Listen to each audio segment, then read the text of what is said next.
আজকে আলু দিয়ে গরু মাংস রান্নাটা দেখাবো। প্রথমে আমি মাংসটাকে ভালো করে ধুয়ে নিয়েছি। এতে আমি তেজপাতা, দারচিনি দিলাম আর সরিষার তেল দিলাম আর বেশ কিছু পেঁয়াজ দিয়ে দিলাম।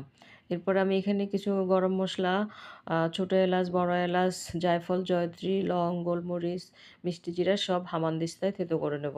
মিহি গুঁড়া করার দরকার নেই, মোটামুটি থেতো করে নিলে হবে। এই গরম মশলাটার কারণে মাংসের টেস্ট অনেক বেড়ে যাবে। এরপর আমি আদা বাটা, রসুন বাটা, তারপরে গুঁড়া মশলাগুলা এক এক করে দিয়ে দেবো।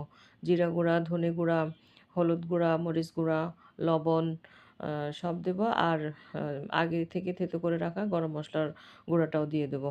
সব ভালো করে মিশিয়ে আমি অল্প আঁচে ঢেকে রান্না করব। এটা আঁচ বাড়ানো যাবে না, অল্প আঁচে রান্না করলে মাংস থেকে যে পানি বের হয়ে যাবে ওই পানিতেই মাংসটা অনেকটাই সিদ্ধ হয়ে যাবে। অল্প আঁচে ঢেকে ঢেকে রান্না করতে হবে, নিচে দিয়ে যাতে না লেগে যায়, শুধু এটাই খেয়াল রাখতে হবে। আঁচটা বাড়ানো যাবে না। মাংস কষানোর উপরে মাংসের টেস্ট নির্ভর করে। আপনি যত ভালো কষাতে পারবেন মাংস তত মজা হবে। এখানে আমি ডুমো ডুমো করে কিছু আলু কেটে রেখেছি। এই আলুগুলো আমি মাংসের সাথে মিশিয়ে দেবো। এখনও আমি মাংসে কোনো পানি দিইনি। মাংস থেকে যে পানি বের হয়েছে সেই পানিতে মাংস অনেকটাই সিদ্ধ হয়ে গেছে। এখন আলুটাও দিয়ে দিচ্ছি। মাংস এবং আলু একসাথে আমি কষাবো। এই কষানোর কারণে মাংসের মধ্যে এবং আলুর মধ্যে মশলাটা ভালো করে ঢুকবে।